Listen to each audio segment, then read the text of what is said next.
Red October has come and gone, but with Team Toyota's home field advantage, you'll score even more savings this offseason. Choose from our winning lineup of new Toyotas, like Corollas, Camrys, RAV4s, and Highlanders, all in stock for immediate delivery. Or ship over 200 certified used Toyotas with MVP pricing to deliver quality and value. And when it comes to service and collision repair, our team gets you back in the game fast. So visit us in Langhorne, Princeton, or Glen Mills, or take a swing online at teamtoyota.net.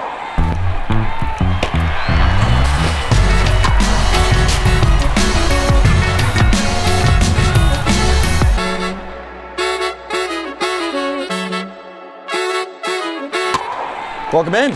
This is the Phillies Talk podcast presented by Team Toyota. You are listening and or watching. Remember to subscribe, like on YouTube, or subscribe on the podcast wherever you listen to your podcast. Thanks for joining us. Happy Friday, Sean Kane.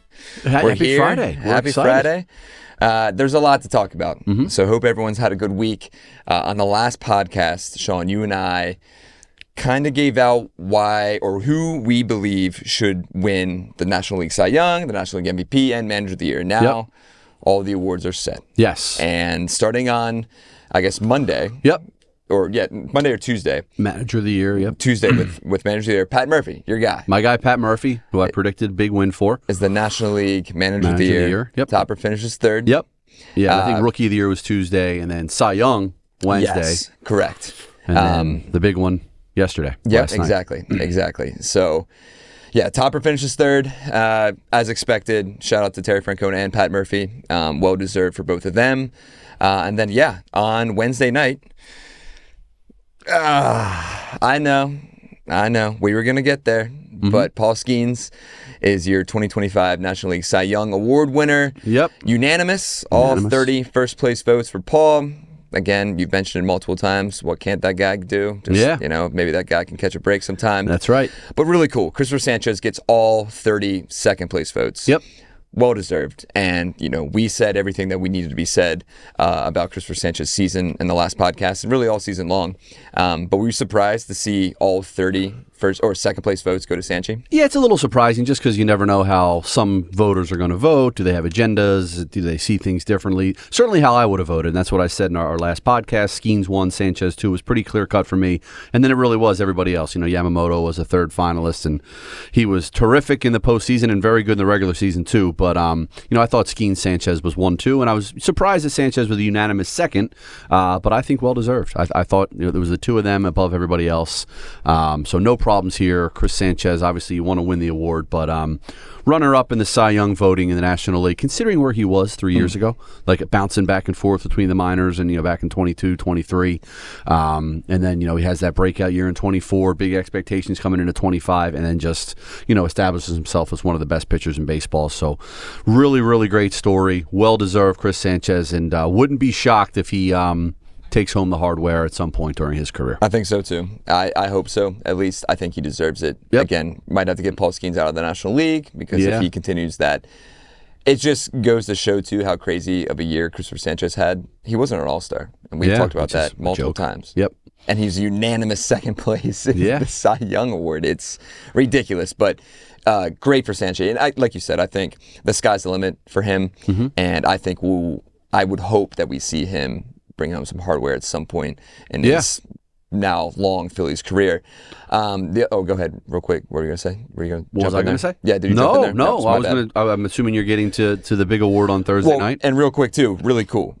Jesus Luzardo ends up finishing 7th. In Cy Young voting. He got a few fifth-place votes. He actually got 2 fifth-place votes. So a really, really cool... Actually, no, he got 3 fifth-place votes and 1 fourth-place vote. Yep. So a really cool moment for Jesus Luzardo, and Zach Wheeler finishes 9th. Yeah, and I believe a former Philly cracked the top 10, too. Nick Pivetta in a turtleneck sweater. Unbelievable. Nick Pivetta, 6th in the voting. And he was really good against the Phillies twice, man, so I'm buying it. He had a good season, so who would have thought? Imagine saying that in 2019. Yeah, a lot of Phillies connections in that top 10. It's crazy. Yeah. So good for Paul. It was cool to see him crack a smile. Yeah. Had his girlfriend with him. Had Libby there. Whole family there. Yeah. He won Rookie of the Year last year and he didn't do anything. Just kind of sat there and was like, a little more excited this year. A little more excited. So good for Paul Skeens. Yep. Despite, 200 strikeouts from Sanchez, 200 innings from Sanchez, better record, but we digress. Yeah. Now to the big one. The big one. So the players voted. We mentioned this last week, and I gave my whole spew of why I believe Kyle Schwarber deserves the National League MVP because he is the most valuable player to his team. You can argue it, and here we are, where Shohei Ohtani has won his 4th MVP out of the last 5 years. 4 out of 5 years, 2 in a row in the National League, both years since he's come to the National League and the Dodgers. Again, I laid out my case. I think that's the right call. I think Ohtani was the MVP. I thought Schwarber was great. Schwarber finished second, just like Chris Sanchez. I think that's the right call as well. But just Ohtani, the numbers offensively are similar to Schwarber's depending on what category you're looking at. And then just the pitching, it's crazy. He pitched, I think, enough, in my opinion, to really make that a factor in this race. And he pitched well, obviously towards the end of the regular season and then, into the postseason, which I know doesn't count, but just gives him the edge. And his offensive, he hit 50 home runs too. He scored 120 runs. His OPS was higher than Kyle's. So I get it. Tough break for Kyle. Great season. Career year. One of the best offensive seasons Philly has ever put together. So no shame in coming in second, just like no shame in coming in second for Chris Sanchez. I'm completely with you. He deserved it. But man, yeah, if you're Kyle Schwarber and if you're a Phillies fan, you can't hang your head because the 2025 season will be remembered forever with Kyle Schwarber, just the moments we hit on all of them. But I'm proud of him. Phillies fans should be proud of him for the season that he had. And in reality, hopefully we see him back in 2026 because that's coming here. Free agent market kicking up. Just really cool for Schwarber though. So yeah, that's pretty cool for the Phillies to have the runner-up for the Cy, and the would have been cooler for them to win both of them. But it's a big deal, man. I know it's second place to second place, but it's tough competition those guys lost to. It is, man. Once you have the best pitcher really in all of baseball, you can throw Scooble in there if you'd like, and then you have the best player in decades. In reality, Shohei Ohtani in the same league, it's going to be tough to take home some hardware. But it goes to show how impressive their seasons were. And because I guess 2021, Bryce won MVP.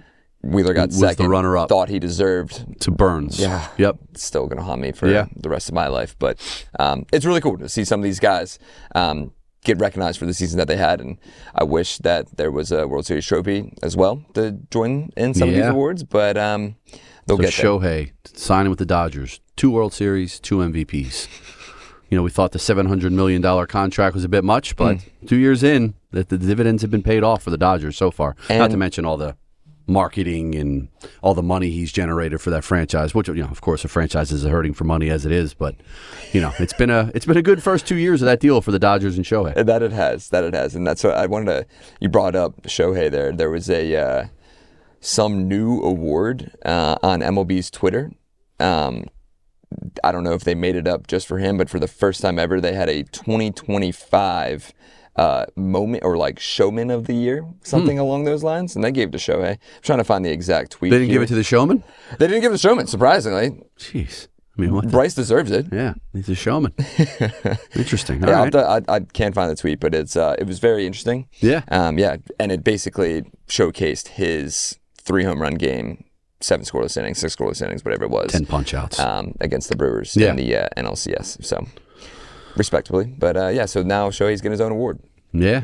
Well, sure. He deserves it. He deserves it. Whatever that guy does, man. He deserves it. So that wraps up. We can officially move on. And we've been teasing it for the last few podcasts. Award season is over. Really, the 2025 season is over. We can officially wrap it up. And now it's time to get going. So from here on out, we want to get some Scott Boras comments, which looking forward to that. He had some very interesting comments in the GM meetings out in Las Vegas this week. Free agency has kicked off. The trade market's already heating up. Things are going to be happening quickly. So at the end of this podcast, we will give our favorite trade targets for the Phillies. Maybe some possible trades from both of us that we'd like to see, that we could see here as the winter months move on. But Dave Dombrowski out there in the GM meetings out in Las Vegas for the 2025 GM meetings. And there's been some interesting comments floating around out there. Matt Gelb, The Athletic, has written a few articles out there. Scott Lauber has written a few articles out in Las Vegas. But Really, the big one we can hit. Do you want to start with Scott Boras, or do you want to start with Dombo's comments? We can go. You want to go Dombo first before we get to the Boras stuff? Because you're right. There was a lot to get into from what he had to say to reporters this week in Las Vegas. Which one was your favorite? You can start Nick. Yeah, Bader. I mean, Nick. Not that that's a surprise, but he kind of literally said sometimes a change of scenery is good. So it feels like that's the plan with Nick. Really strong on Crawford. Like he's going to be part of our club. He's got a real strong chance to be part of our club. So he kind of laying out the plan as it comes to the outfield, that Nick is out, Crawford is likely in. There's going to be some more shuffling, I'm sure. But yeah, very interesting, and he finally tried to kind of put the Harper thing to rest. He said he spoke with Bryce, and they kind of put that to bed. Hopefully, the whole back and forth between what Dave had to say in his initial press conference after the season ended about Bryce's year, and Bryce didn't take that too kindly. But hopefully, we can put that in the rearview mirror. But yeah, Dave had some things to say, and I found the Crawford stuff interesting, and what they're going to do in the outfield. Obviously, they're looking for a right-handed bat to play in the outfield, whether that's part of a platoon, an everyday guy, but there's not a lot of right-handed hitting outfield free agents, so likely would be part of a trade. I know we're going to get into some trade targets. I have a few guys in mind that would fit that bill as far as a right-handed outfield bat that they could potentially look to acquire. But yeah, whether Crawford plays center, whether Crawford plays left, he seems like he's going to be in the mix. Yeah, in the mix. And that's exciting. And I do think they're still pretty high on Otto Kemp. Dombrowski talked him up at the end of the season, and I think to me he's a guy that fits that right-handed hitting part of a platoon in the outfield. 100%. Left field probably. I just think he's better served out there than third base. He seemed to have some issues at third base. Third base is a whole nother topic we can get into. What happens there? Is Bohm back? Does Bohm go? Do they pursue a Bregman type, which I would love to see? But yeah, so a lot of questions, but Dombrowski I think is starting to kind of fill in some of the blanks in terms of what their plan might be in the outfield. It's coming to fruition, and we saw, I don't know if you're listening, I don't know if you saw Harrison Bader kind of had a thank you Instagram post. Yeah. Just thanking for his time in Philadelphia. Now, it said this year, I pointed that out in a little text thread between you and I. He did say this year, still kind of opening up, but Dave Dombrowski mentioned that Harrison Bader had arguably the best year of his career, and the Phillies have interest in bringing him back. I think Bader has interest in coming back, but Dave Dombrowski said, hey, we're going to let him kind of test the market out, deservedly so. Yeah. Especially coming off one of the best years of his career. Yep. Now, Dombo also said at some point you have to say, well, we can't wait any longer, but we're not anywhere near at that point in terms of signing free agents currently. And I saw a few tweets on Thursday, too, kind of saying like, hey, the relief market's already kind of heating up. Devin Williams, Ryan Helsley, some of those guys. Diaz is Robert out there. Suarez, Edwin Diaz, heating up. Nothing has come to fruition since then. But do you expect maybe some free agent action to get going here? We've seen in years past where really November, nothing really happens. December, the winter meetings come around. Things start to heat up a little bit more. But are you expecting anything even before Thanksgiving here? Probably not a whole lot, anything of substance pertaining to the Phillies. Maybe some of those relievers do start signing the next week or so. Dave Dombrowski mentioned it at the GM meetings, in Vegas this past week, that earlier back when Dave Dombrowski was kind of starting his career as an executive, and even into the last 10 years or so, the guys kind of wanted to make a decision before the holidays. They wanted to know before the holidays where they were going for spring training, where they were moving, kind of have that settled for them and their families. But now we've seen guys just waiting into spring training. We saw Bryce Harper wait into spring training. It'll be 7 years ago this spring, which is crazy. So guys don't have a problem, at least most guys don't have a problem playing it out, let the market set. I know Scott Boras is a big proponent of letting these guys wait for some teams to kind of get a little desperate as the dominoes start falling. But no, and the quote you mentioned about Dave Dombrowski says we can't wait forever, but we're not at that stage. I believe he was referring to Schwarber and JT. Because really, the Phillies can't do a whole lot until they figure that out either way. Because Schwarber back, is JT back? If JT's not back, they got to get moving on some sort of plan to get a new catcher. If Schwarber's not back, then they have a boatload of money they had earmarked for Schwarber that maybe they can go throw at Pete Alonso and Alex Bregman, because they're going to need to do something to replace Schwarber's offense. So I think what they want to do first is get Schwarber signed and JT signed, and then figure out from there, how do you fill in the outfield? What do we do at third base? Because you start making the little moves first before the big moves, you can kind of paint yourself into a corner. So yeah, I think you got to wait for Schwarber and when he's going to make his decision. When does he want to make his decision? What are his other offers going to be? Then JT, and go from there. I think they're both going to be back. We've said that a million times. Correct. But The timeline is the timeline. These guys don't have to be in a rush, unlike other sports. It tends to drag out a little bit in baseball. It really does. Which kind of stinks. But it does kind of stink because I've always said that the MLB offseason is just so long. There's so many. You have the GM meetings, you have the winter meetings, you have random guys signing in a random Tuesday, and then you have random trades show up. And then all of a sudden, before you know it, you blink, you're in spring training. Right. So I thought what you said is interesting too, though. What about guys like even Boras clients? We've seen Boras clients, and we'll get to Scott Boras' comments here shortly. But Boras clients, we've seen them kind of wait things out a little bit. So we're talking Cody Bellinger, Pete Alonso, Alex Bregman in that group. Reese Hoskins is in there as well. Ranger Suarez is in there now.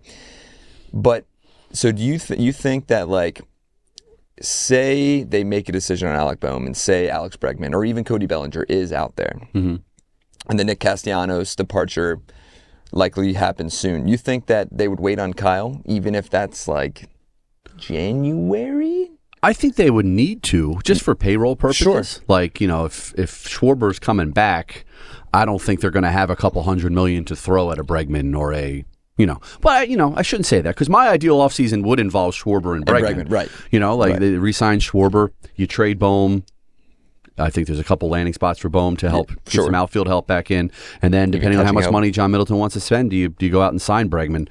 But I don't know. I think they want to know an answer from Schwarber before they get going on some outside options at various positions and then kind of start moving the chess pieces around. But I mean, I shouldn't. If Kyle Schwarber is hell-bent on, I'm not going to make a call until I have all my offers and it might be February, then no, I think they need to start doing some other things. Yeah. But I think they're hopeful that they'll have some clarity on Schwarber in the next month or so. I could see that, because even I thought about Soto signed right when the winter meeting starting last year. Ohtani signed during the winter meetings 2 years ago. Correct. So they signed Turner during the winter meetings in 23. So like these big guys, I think a lot of them still like to have it done by Christmas or at least in December when they all get together for the meetings. Because my thought is, like, all of a sudden the Bregman, the Bellinger, even the Ranger, kind of the market started to heat up, and all of a sudden Kyle's still on his toes. Yeah. Then you don't get any of them. And all those guys kind of waited last year, if you remember. Bregman, Alonso, all the Boras guys. And it really didn't work out. They all ended up signing these short deals with opt-outs. Yep. Bregman signed what he signed with an opt-out, and Alonso opted out, and now they're back here trying to do it again. So maybe those guys are like, Scott, I appreciate your strategy here, but this didn't really work last year, so maybe let's get going a little earlier here. And so maybe it does Corbin Burns in that as well with the Diamondbacks. He was not happy. Right. with how that all kind of panned out. But yeah, it is interesting. I don't know when we can start seeing this free agent market kind of heat up, but again, that's kind of the fun part about it. You don't know when it's going to heat up, because when it does, then all of a sudden it's a full-on tidal wave of news coming in. And JT, I don't know why that would take the long. I mean, it's not like it's going to be the JT Real Muto sweepstakes. Correct. Teams might be interested in him, but he's not at the head of the class. So, hey, JT, here's what we want. Here's what you want. Let's get something together in the next handful of months. And JT's got a young family, and okay, cool, we're going to keep our house in Clearwater, our place in Clearwater, and we're still going to be in Philadelphia for the next 2-3 years. I think naturally a guy would want that, but who knows? I'm with you. I think that was going to be the first domino to fall in the Phillies organization, is bringing back JT Realmuto. Right. And if that doesn't happen, then you start kind of panicking, not the word, but a little urgency, I guess. If JT ends up signing elsewhere, but like I'm not going to say definitely. Yeah. I'm not going to say 100%. Yeah, you never know. But there's a strong chance that JT Realmuto is coming back. Yep. Which then entices a whole new outlook on the backup catching position, because I don't know if Rafael Marchand, I don't know if Garrett Stubbs can be that. So we'll see, and we'll get into some trades here going forward. Yeah. Back to the outfield real quick. Yeah. You and I talked about it yesterday. There was a report that came out that the Marlins and new general manager Gabe Kapler are intrigued on some outfielders, right-handed outfielders, corner outfielders. They want to boost that outfield. So they have Kyle Stowers already, a star in the making in the home run derby, former Oriole. But Yastrzemski was the name that really started popping up, I guess, for Gabe Kapler. But there's also a guy that we just mentioned earlier, and Nick Castellanos. That makes sense. That could make a lot of sense going home to Miami. Yeah, for sure. I think he was close to going there 5 years ago. Yeah. Before the Phillies kind of swooped in after the lockout ended and gave him that 5-year, $100 million contract. But yeah, he's from down there. If they're in the market for some help, they certainly have some money to spend. I still think the Phillies are going to have to eat a good chunk of his $20 million that he's owed this coming season. But yeah, the Marlins could make sense, and then you get to play Nick in 4 series next year. I'm sure undoubtedly he would hit about 480 against the Phillies with 5 home runs. But that would happen too. But yeah, that would not surprise me. I think that's one of the leading candidates for the Marlins to go out and get a veteran guy like Nick, bring him home, and let the Miami media deal with his post-game scrums, clubhouse gatherings, and intense one-on-one interviews. And best, if and when this does happen, best of luck to Nick. He deserves kind of a fresh start, and I think Dave kind of alluded to that in his comments of just like, hey, I think a fresh start. And we do joke about Nick. Just the last thing I'll say about Nick until he signs somewhere. But like, I don't think it's fair to look at that like 5-year, $100 million contract. What a bad deal. Absolutely not. He obviously had a poor year in 25. He was inconsistent in all of the seasons, but he was an all-star the one season in 23, him and Kimbrel. More importantly, he had some big postseason moments. Correct. Like defensive moments where he made some nice catches in the 22 run. Huge offensive series against the Braves in the 23 NLDS. Correct. He had a good series against the Mets in the 24 DS. And honestly, he had a couple big hits against the Dodgers this past. Really I get it. It's frustrating, and Nick did some things. Like the whole Thompson thing I thought was ridiculous, and that really rubbed me the wrong way. But I don't think it's fair to say what a disaster that contract was. Like, I do think Nick gave you some moments. Nick gave you some big hits, and I do think he was a big part of some postseason runs. Yeah, I'm with you. And I think there's going to be maybe 50-50 split down the middle between Phillies fans in terms of really what did he do, but in reality he did do a lot. Yeah. It's going to be interesting to see when people even 10 years from now look back at the Nick Castellanos tenure here and decide if it was worth it or not. But I think you're right. He had too many big moments, and he came up clutch way too many times. And I think his influence on guys like Brandon Marsh and Alec Boehm and even the guys in the infield, him and Bader were best friends after they acquired Bader this season. I think his influence in the clubhouse until later this season was huge. So I think it is a win-win for Nick Castellanos, getting a fresh start and really producing for the Phillies down the stretch. And if you disagree, say something in the comments. Interested to hear what your thoughts are. Do you want to finish up the outfield? I mean, like you said, Justin Crawford. Dave's comments really got me excited because I do think that we see Justin Crawford starting in left field or really anywhere in the outfield this coming season in 2026. Yeah, no, I do. It sounds like they are giving him every opportunity to come to spring training and win a job, whether that's center field, whether that's left field, but they want him to play every day. So yeah, and I'm all for it. He proved what's he going to do in AAA again? He had a great year in AAA. It's time to bring him up. We shall see. We'll see how AutoCap fits in. We'll see how the new pieces fit in, that they're invariably going to sign a guy or two to be part of that outfield mix, whether Marsh is back.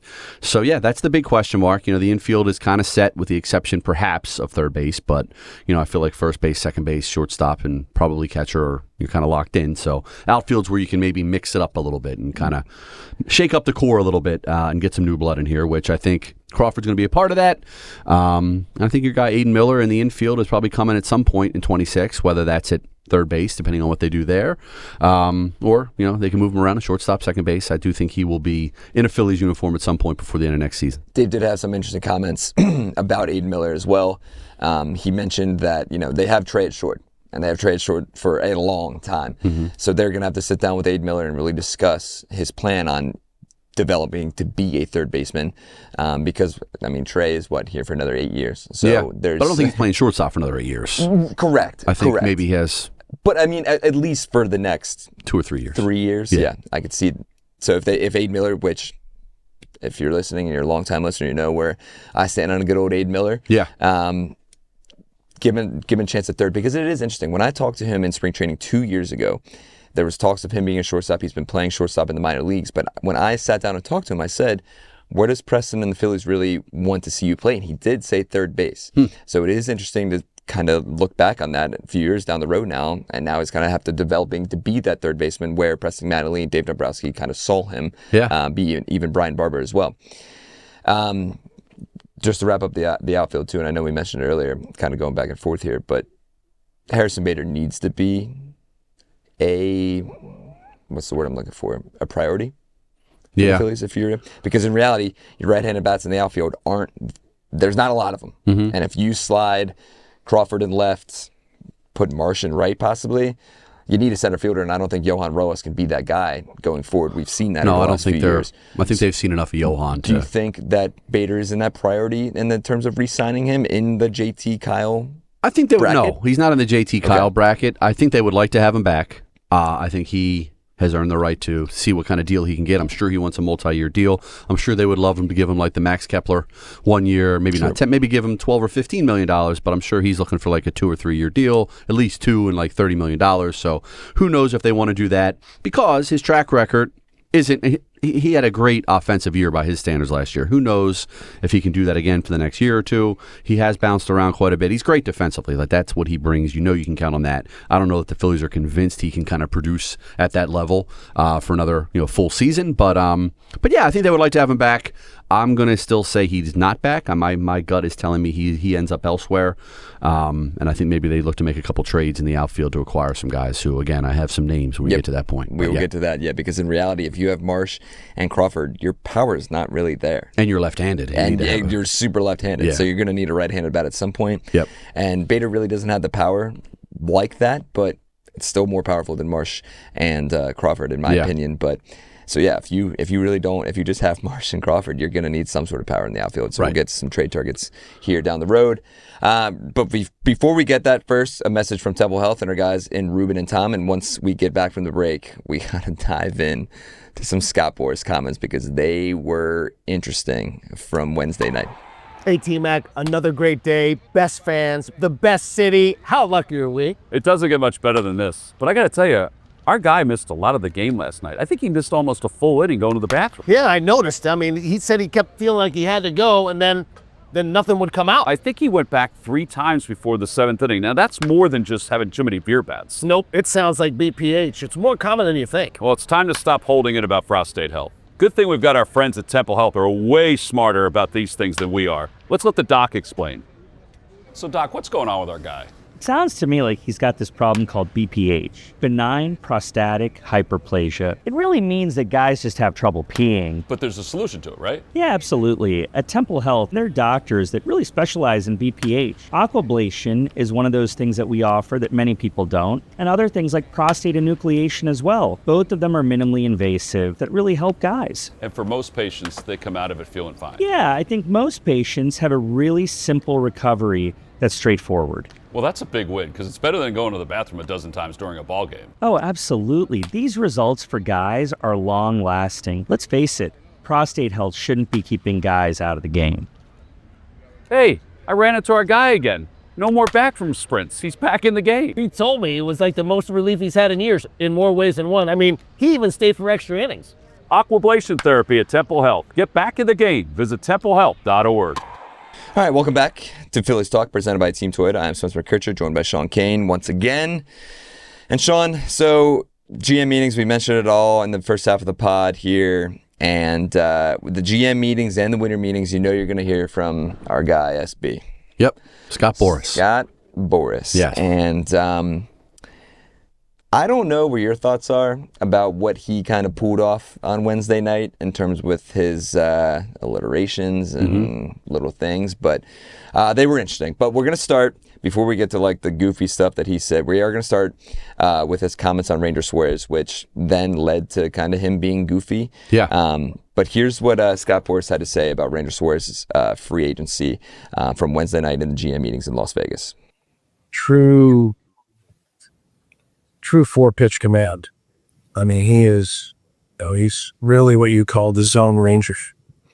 And there's no doubt that anyone that looks at the playoffs and you look at the last 3 or 4 years, that Suarez's playoff quality is, well, frankly, he's the Lone Ranger in that category.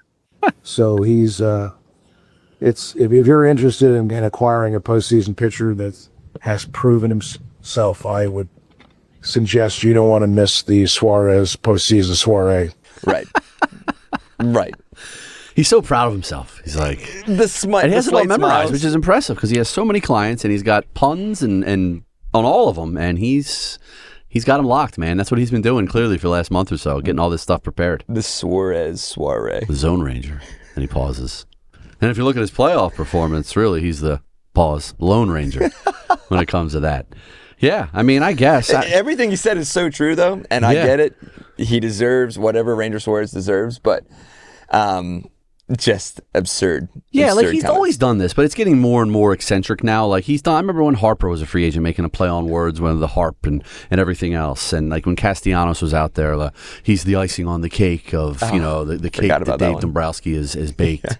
But now the play on words with the names and the alliterations, which I know we're going to get to, it's starting to strike me as like if I was out there at those GMs meetings and like Scott Boras was talking, he talks for 45 minutes, like you're just sitting there. It just strikes me as a waste of time. Like it's funny for like a minute, and then it's like, oh, okay, you're going to do this for every guy, and there's really no substance to the comments, but I guess I'll give him credit. It's impressive that he's able to come up with all this material and spit it out there. And we were talking about it, like he has stuff to do. Like he has clients to get paid. Yeah.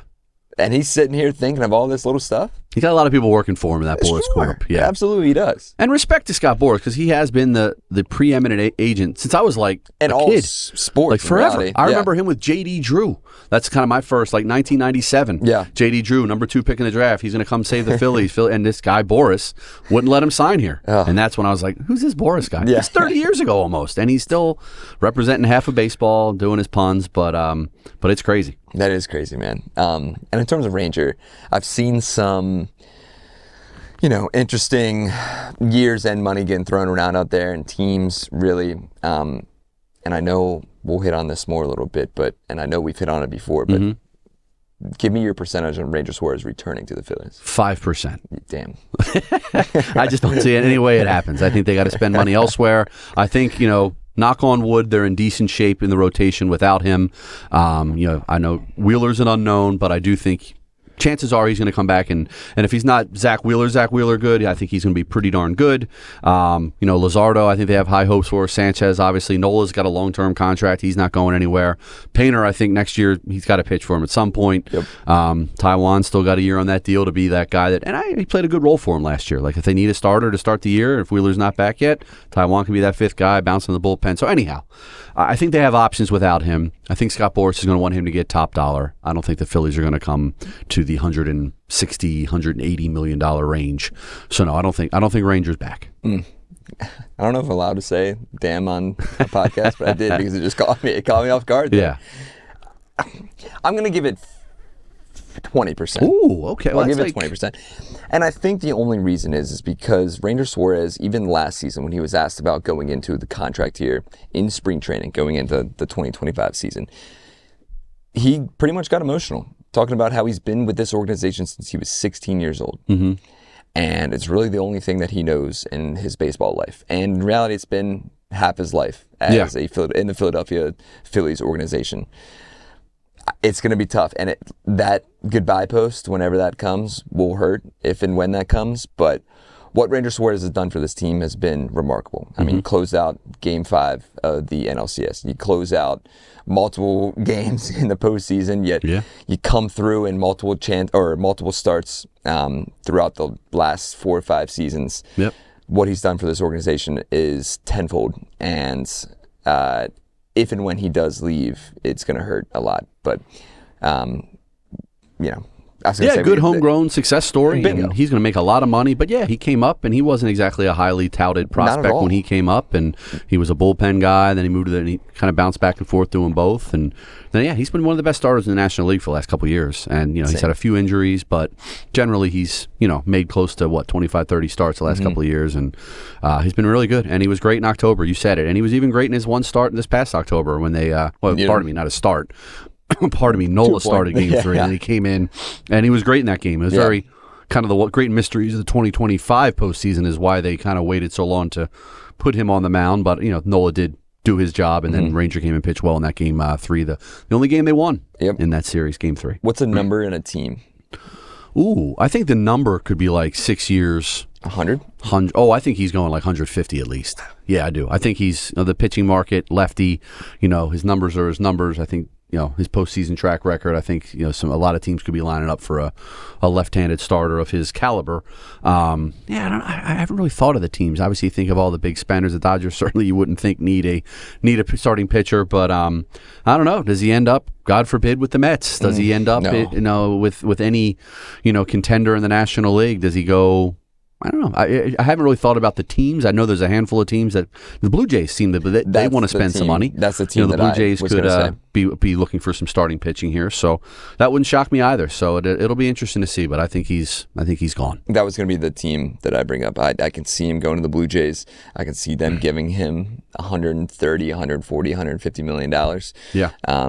You got Jeff Hoffman there. You got Sir Anthony Dominguez there as well. Some former teammates to kind of get him involved. Another team that I saw out there was the Brewers. Interesting. Brewers don't typically spend, but I don't see them spending that amount of money on a left-handed pitcher. They still have Freddie Peralta, who we've talked about it. They're looking to possibly get rid of him. Right. So we'll see. But that's down the road. Whenever Ranger, if and when he resigns, because that's the thing. It's interesting to think about if Ranger would take a little discount deal to come back to the Phillies. Yeah. I don't think Scott Boras would allow that. Right. You just mentioned J.D. Drew in 1997. Oh, yeah. His philosophy has not changed in terms of Scott Boras, but it would be interesting to see if he would take a small pay cut to return, because I really don't think he wants to go anywhere. This is his family. This is his brothers. This is everything he's known in his baseball career. So just kind of an interesting storyline to get to as well. To finish up Boras, there's 3 quotes that we put together from him, and shout out to our friends at SNY for the coverage here. But the first one, he had a really interesting comment about Cody Bellinger. It's a really quick bite. And then he had a very long-winded answer about Alex Bregman. Listen to it, laugh at it, and then a very interesting alliteration with Pete Alonso. So we'll go from there, and it's just special. Enjoy. That Pete's pursuers are primed to pay the power piper. Pete picked a perfect period to play preeminently at a primary position. A playoff parched plethora will pounce to participate in the polar plunge. The teams have a need, the need to belly proceed. Like in Boston, we learned a lot about Bregman in 25, because in Boston, prior to 25, they had a lot of lineup do not holes. God. And certainly prior to 25, Boston has been a kind of a club that's been has Duncan well below the playoff line. So I think it was a bad roast in Beantown. And certainly, and give the owners credit in 25. They went out and spent some Starbucks to bring in a Bregman blend that led them to the playoffs. So I'm sure the Boston fans don't want this to be just a cup of coffee. Just good Lord. It's like, we got it, man. Get it. Like, obviously, he's a smart guy, and he is actually doing some negotiating, but maybe he just views, like, whatever I'm going to say up here is a waste of time anyway. It's all posturing, so maybe I'll just put on this performance. That's what I think it is. Yeah. Because this is every year. Yep. Where we're going to hear from Scott Boras in the offseason. So I think at some point he had to have fun with it. Yeah. Well, I know you're going to be at the owners' meetings in a couple of weeks, and he's going to talk down there, and I give you full permission not to go and waste your time. Yeah. Like, obviously, I'm sure you can go. I'm going to have to. You can do something fun with it. For sure. For digital, and obviously we'll love to run it. But for sure. It's just like, I just feel bad for these like actual beat writers that are trying to get some information on clients and where they might sign and what do you think, and they're just getting, serenaded with puns, play on words. Polar plunge. Yeah. Good stuff. The Suarez soiree. Last year, the best was at the winter meetings in Dallas. They had like his backdrop set up with his logo. And I'm there. I got the camera. We're setting up. 20 minutes before he's supposed to come on, they change it. Mm-hmm. So I'm running with my tripod and camera full sprint to the other side of the hotel. And meanwhile, there's already basically all the beat reporters were there, all the cameras. So I'm racing all these cameramen, and then he talks for like an hour, dude. Oh yeah. Oh, you can Literally see talks why. for like an hour, and I'm just like, yeah. All right, It's a lot. can we move on? He's got a lot to say. We got to move on. Yeah. So, speaking of moving on, Yes. let's get to the fun. Yes. So we want to throw out some trade targets. Yes. Some possible trade. What's the word I'm looking for? Scenarios. Scenarios. Okay. Scenarios is a good word. Yeah, it's been a long day, long week. Yeah. But yeah, some trade scenarios that could help this Phillies team in All right. reality in 2026. So, Okay. dude, I know you have some. I Yes. want you to kick them off and see what we got. So I think that if they're really serious about getting right-handed bat in the outfield, like you're going to have to give up. I think Alec Bohm would be that trade chip. Now, if you move Bohm, do you go out and do you sign a Bregman, or do you let Otto Kemp play third base and kill some time while your guy Adam Miller plays third base at AAA for a couple months, and when they're ready to bring him up, they bring him up. So who knows what you do at third if you do trade Bohm. But if you do trade Bohm, there's a couple different packages that I think he could be a part of that could bring you back some serious right-handed pop in the outfield. The Angels are a team that they've traded with before, that I think this offseason they could trade with again. Two right-handed, power-hitting outfielders out there who we got a good look at Citizens Bank Park in that first series after the All-Star break. Taylor Ward, remember the series he had against the Phillies? Can't forget it. And a guy, Joe Adell, who they've been connected to, it feels like, in rumors for the last couple of years. Both big, serious pop guys that can hit 25, 30 home runs. Not great on-base percentages, not great averages, but guys that can play the corner outfield spots and give you some pop in the middle of the order, maybe give you some protection for Bryce Harper in the middle of the order. Because I think they just need somebody in that four hole that's going to give them more than what the combination of whoever was sitting there between Bohm, JT, and Nick gave them last year. So, again, Angels, Bohm goes out as part of a package. Maybe you have to send a prospect or two, and you get back either a Taylor Ward or a Joe Adell. And now another guy that's kind of popped on my radar this week, who I wasn't really focusing on because a report that I'm sure you saw came out that Byron Buxton has been open perhaps to waiving his no-trade clause as the Twins continue to sell off their entire team. After 4 months ago, it was like, I'm not going. I'm not going anywhere, but maybe he sees the direction the organization and the franchise is heading in is obviously the Phillies reap the benefits of Harrison Bader and Joe Honduran and everybody else that the Twins signed off. But Buxton's a guy, I don't need to sit here and tell you how talented he is. He's one of the best outfielders in baseball. Now, he has had a serious issue staying healthy. I think last year he played close to 130 games, which for him was probably the most he's played in the last 4 or 5 years.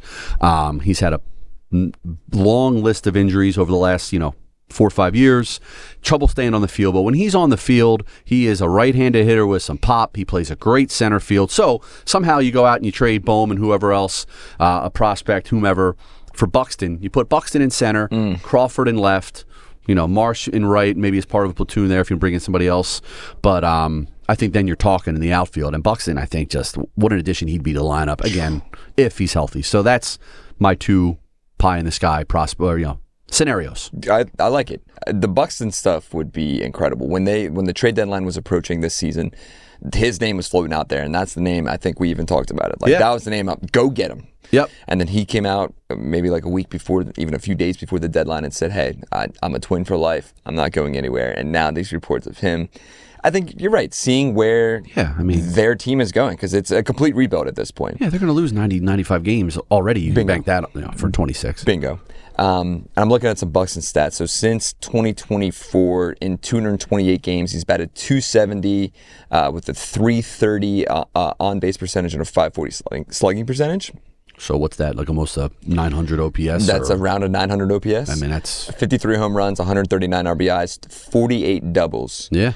And in terms of his contract, he still has about $15.2 million per year. That's affordable. It's not like crazy, right? Yeah. That's think about it. That's, in my estimate, is what Harrison Bader is going to be looking for this offseason. Yeah, $15 million around 15 a year. And you have him for 3 more years, and then you'd have him for 3 more years. You'd have him through 2028. So other than the injury concerns, I don't see a good reason why you wouldn't pursue him real hard if, in fact, the Twins are open to shipping him and he's open to going somewhere else, which I'm sure if he is open to going somewhere else, he wants to play for a winner. He saw, Bader and Duran come here and how they were embraced. And so I think the Phillies would certainly be on his list of teams that, okay, cool, I'm cool with that. I'll go to Philadelphia. Now, would you, if you're the Twins and you're hearing what the Guardians are doing, in terms of, hey, we're not trading Steven Kwan unless Aiden Miller's in the books. Right. Yeah. If you're the Twins, you're probably going to say the same thing for Buxton because how big of a trade package would you send? You'd have to trade. Yeah, Bohm? obviously. Yes, Bohm. Now maybe they want an outfielder back. Maybe they want Marsh too.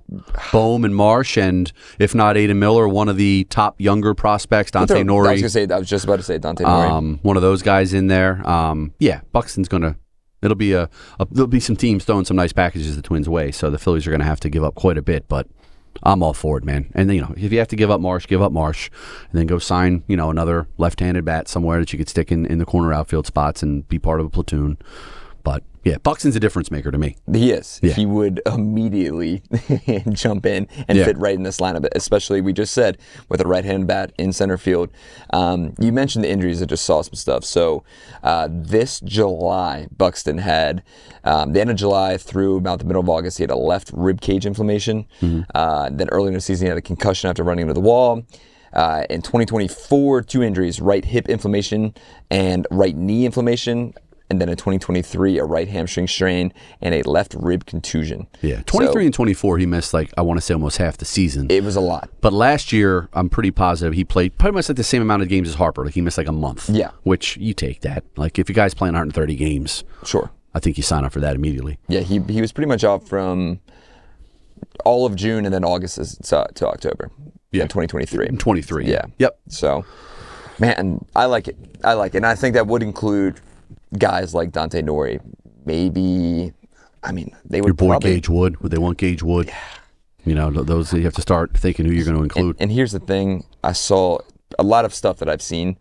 Gage Wood's name has been thrown out there. Yeah. Oh, I'm sure. A lot. If you want to make some of these trades and a win now trades, Gage Wood's your 2025 first round pick, the guy that I can't wait to see close out games at some point. Yeah. We'll see. The Joe Adele stuff is really interesting too.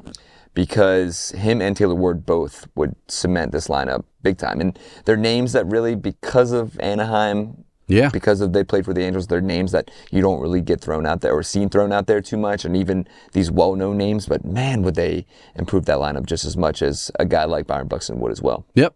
No, I think those are 3 guys that they could really target and could really make a difference. And I don't know, they just strike me as guys that if this Bryce Harper, Zach Wheeler, Trey Turner crew, hopefully Kyle Schwarber, they're all in their mid-30s. Let's go, man. Let's win it next year or the year after. Plus, you don't know what's going to happen in 27 with the labor. So, it would hurt to give up a prospect of Gage Wood's caliber. But, if it means Byron Buxton, then, let's just go ahead and do it and try to win the World Series next season. Sure.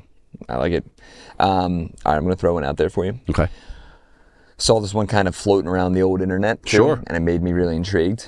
But it's funny because it's not necessarily funny, but Alec Boehm's name is going to be the one name that's going to be a recurring name between these. But I have one that's Alec Boehm, Jose Alvarado, and Griffin Burkholder. A prospect, right field prospect, who's been in the minor leagues for now 3 or 4 years, for Luis Robert and Tyler Gilbert. Louis Robert. You can't shake Louis Robert, man. It will never shake. As long as he's a member of the White Sox, Luis Robert, his name will be thrown out there. I was in favor of it last year at the deadline. I thought he was a guy that, to me, he's a classic change of scenery guy.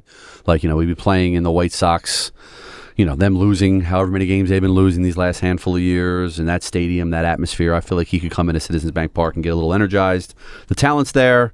We all know the inconsistency and some of the other issues, but I was cool with it in July. So if you're going to do it in the offseason, I'm cool with it. Yeah.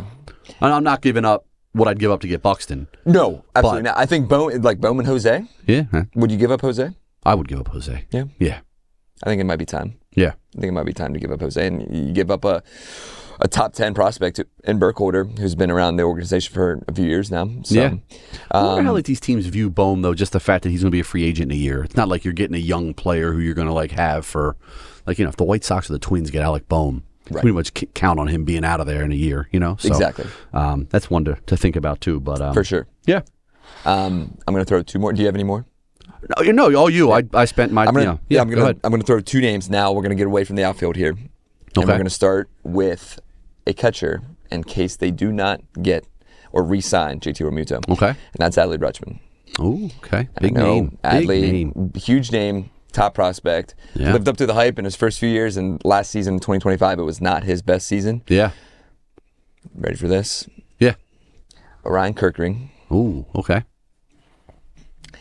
And a guy, I don't want to do it, but Dante Nori might have to be in that package as well. Mm-hmm. You give up Orion Kirkering and Dante Nori because if you're the Orioles, you do want some comeback, but they have their guy in Caballo, who is going to be their starting catcher now for the next, I think they signed him like a 7-year deal. Signed him to like a Scott Kingery type deal. Mm-hmm. Orion Kirkering and Dante Nori for Adley Rutschman, just if you do not re-sign JT. JT. Interesting. Yeah, no. That Rutschman's name has certainly been out there, and who would have thought like a year or two ago, like, Adley Rutschman, he'll be one of those like Buster Posey, cornerstone guys, never play for another team. But yeah, rough year last year, but I think the pedigree is there, and it's a great plan B at the catcher position. But yeah, you're going to have to give up some serious. I think Nori would have to. You'd have to give up one of your top outfield prospects and a guy like Orion Kirkering, maybe a fresh start for Kirk. Yeah. After we saw the scene in Game 4. I hope he comes back and pitches for the Phillies, Kirkering. Now, yeah, I would include him in a trade depending on what you can get back, but we talked about this before. Like, I'm not of the mind of like, oh, he just needs to go now. There's no way he could possibly come back here. Like, no, he could. He could come back and pitch well, and he's a young guy with a live arm. So if Kirkering comes back, I think that he could still be a big part of their bullpen. I'm with you, which would, again, and if he does return, the moment he steps onto the mound in the first game of the 2026 season, I better expect a loud he'll get a nice ovation. Yeah. Yep. I hope so. For sure. Fans. All right, the last one. Ready for this one? You lose Ranger Suarez in free agency. Mm-hmm. You wait in the wings with Andrew Painter. You have Aaron Nola. You have Jesus Luzardo. You have Zach Wheeler returning. And, of course, you have Christopher Sanchez. But would you trade Nick Castellanos? Yes. Dante Nori, Gage Wood, and another prospect or two, and then maybe, and this is probably a lot, but maybe someone in the bullpen currently, like a Jose Alvarado, okay, for Sandy Alcantara. Ooh, interesting. Do a little deal with Gabe. Boost it. Yeah. Boost it. Do a deal with Gabe. Yeah. Gabe, because Alcantara, like the second half of last season, he looked like Sandy Alcantara. Like he was really struggling in that first half. Correct. Now, do the Marlins trade him to a division rival? Do teams still really care about that? Correct. It's a huge.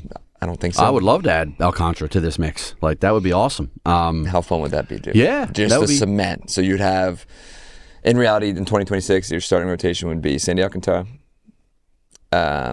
Christopher Sanchez, Jesus Luzardo, Taijuan Walker, Andrew Painter.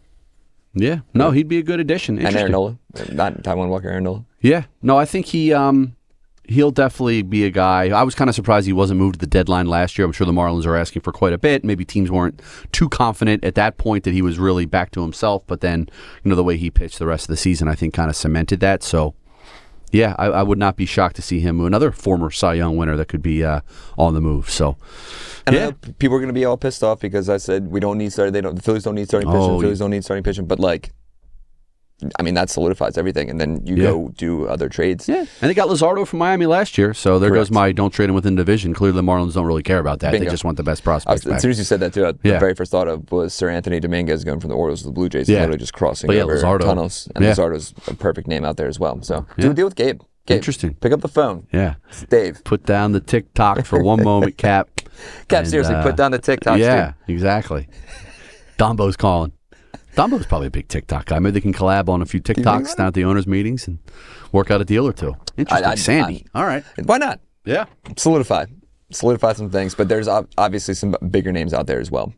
Not even just in the starting pitching market, but in the outfield market, the third base market. And the next pod, we're going to get into Pete Alonso, Alex Bregman, really dive into those guys in the free agent market because it's going to be fun. But all right, to wrap up, it's everyone's favorite segment. If you're still listening, shout out. Dance with the Stars. Oh, I thought you were going to go Spencer challenges the we're going to get there. newsroom. We're going to get there real quick. Give me the Dance with the Stars update. I was out of town all weekend until Tuesday. You were. That's just probably, I don't even know what night it's on. Tuesdays. You see how, I was just kind of getting back. So you're locked in. I didn't get a chance to watch this week, so I'll have to go back and look at the next couple. But go ahead, tell me what happened. We're on the semifinals. Wow. Andy Richter, comedian. He was like Conan O'Brien's right-hand guy. Name rings a bell. Sure. Yeah, he's a actor, comedian. Yeah. He was basically America's sweetheart. Yeah. Like, he was not good. Okay. But, people kept voting him in. And then he was actually, improving every week. Right. So he gets voted off. People on TikTok not happy about it. It's whatever. But we got the semifinals. So it's Robert Irwin, this Whitney lady from Mormon Housewives, Jordan Childs, the Olympic gymnast. Okay. I don't know. I'm blanking now. Interesting. I got nothing else after that, but that's pretty much it. Yeah. All right. Me and Soap just dialed in. Yeah. Just dialed in. So very good. Semifinals there. It's gonna get good. Oh, Elaine Hendricks is also in there. Okay. The mom from Parent Trap. Oh yeah, She's sure. still rocking. She battled that injury. Remember I told you, but she got that rib injury. She got it through. Nice. So. Good. Real quick, recap your guys' trip. Hell of a time. Guys' trip, yeah, good golf trip down in Myrtle Beach. Lots of golf, nice weather, good times. Played some nice courses, so good stuff. But I thought we were going to end on you. Yeah. You want to get about an hour ago before we were coming in here, you've kind of put it out there. You don't lack confidence in your athletic ability. Jason Avant is on Bird's Huddle today, and I guess that's what started it. You thought you could take him in a 40-yard dash. Correct. Yeah, not 100. 40. Yeah, 40-yard dash. So Jason, obviously not too far removed from a pretty nice NFL career. Wide receiver, guys are typically known to. Now he wasn't a speedster out there like Deshaun Jackson. He's more of a possession guy. So then that kind of ballooned into you could take on so and so in their respective sports and. A lot of pushback in the newsroom, but I like the fact that you have the confidence in yourself. Is it just the confidence, or do you believe in it? I don't know that you would beat Avant in a race, but you called out Ben Davis, who a lot of people probably don't know. Ben was, in addition to being a great high school baseball player, was a great basketball player. You think you could take him a little one-on-one basketball? Yes. Mark Jackson played 10 years in the NBA, was an All-American at Temple. 6'10". You think you could probably have your way with him in a one-on-one game?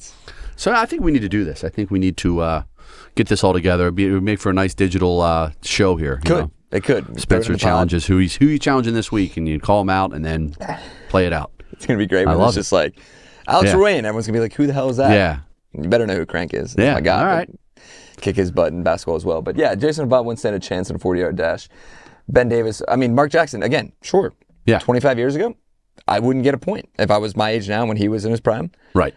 But now, Mark Jackson, Ben Davis. I hope you're listening to this because no chance. And that's the thing. We said basketball is really the main sport for me. Yeah. And if we are doing make it, take it, first to 11, ones and twos. Okay. There's no chance. Yeah. Barrett Brooks, get this work too. Anything. Barrett just walked by. Love to see it. So love to see it. Stay in tune for that because there could be some videos down the road here as the offseason rolls on. So very good. Speaking of rolling on, we got to land the plane. So go home. Everyone, have a great weekend. Thanks for listening to the Phillies Talk podcast presented by Team Toyota. That is Sean Kane. I'm Spencer McKercher. We will have a great podcast next week. Going to dive into the free agent class now. We're going to maybe predict where the top 20 free agents are going to land. So if you enjoyed this, like, subscribe, comment on YouTube, give us some of your trade targets that the Phillies could go after this offseason. But for that, time to land the plane. Everyone have a great weekend.